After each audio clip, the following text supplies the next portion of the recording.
24 April 2026, rupiah menyentuh level terendah dalam sejarah Indonesia.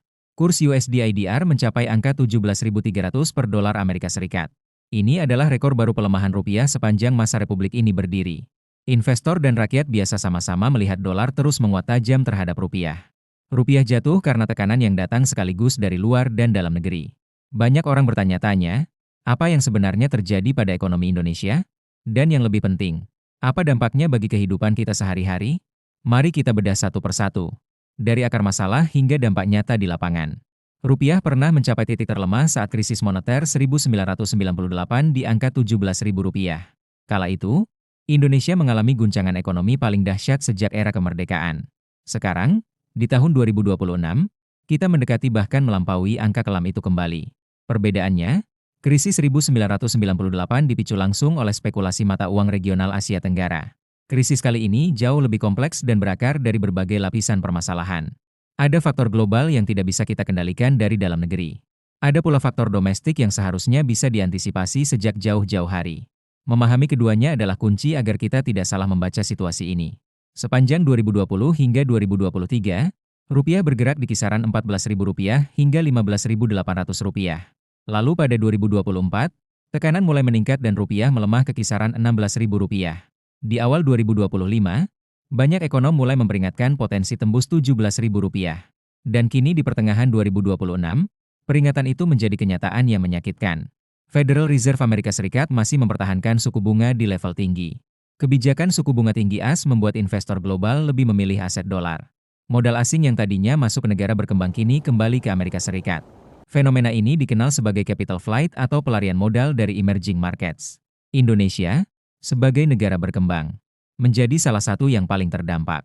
Geopolitik di Timur Tengah ikut menambah ketidakpastian di pasar keuangan global.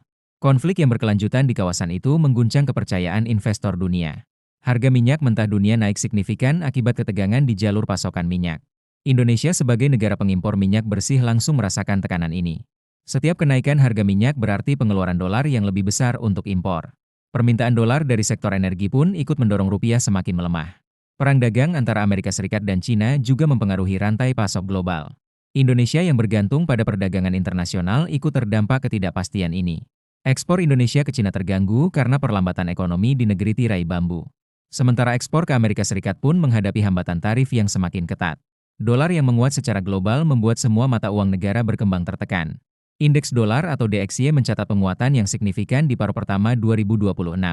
Ini bukan hanya masalah Indonesia, rupiah India, peso Filipina, dan baht Thailand juga melemah.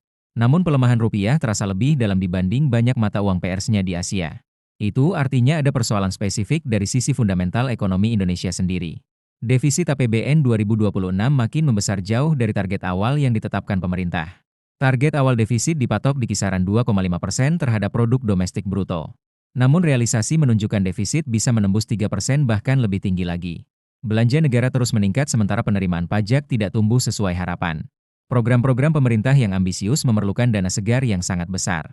Untuk menutup defisit itu, pemerintah menerbitkan surat utang dalam jumlah besar. Surat utang yang besar berarti kebutuhan bunga yang harus dibayar semakin membengkak.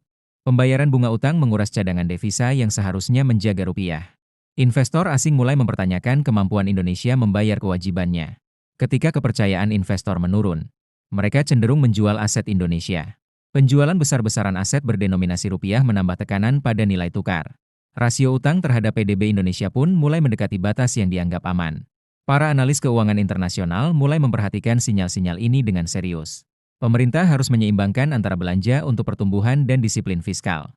Disinilah tantangan terbesar, keduanya penting tapi keduanya saling bertolak belakang. Investor asing terus melakukan aksi jual bersih di pasar saham Indonesia sejak awal tahun. Dana asing yang keluar dari Bursa Efek Indonesia mencapai angka triliunan rupiah. Outflow modal asing ini langsung memperlemah nilai tukar rupiah di pasar spot. IHSG atau Indeks Harga Saham Gabungan ikut jatuh seiring derasnya arus keluar ini. Dari puncaknya, IHSG sudah terkoreksi cukup dalam dan meresahkan banyak investor lokal. Pasar obligasi pemerintah pun tidak lepas dari tekanan penjualan oleh asing. Yield surat utang negara naik ketika harga obligasi jatuh akibat aksi jual masif. Kenaikan yield obligasi artinya biaya pinjaman pemerintah semakin mahal dari waktu ke waktu. Ini menciptakan lingkaran setan, defisit besar memaksa pinjaman lebih mahal dan seterusnya. Kepercayaan investor sangat sensitif terhadap narasi dan persepsi tentang suatu negara. Begitu sentimen negatif terbentuk, sangat sulit untuk membalikannya dalam waktu singkat. Pemerintah perlu kerja keras membangun kembali kepercayaan yang sudah terkikis ini. Bisakah pemerintah menekan pelemahan rupiah atau malahan membuat pelemahan rupiah makin dalam?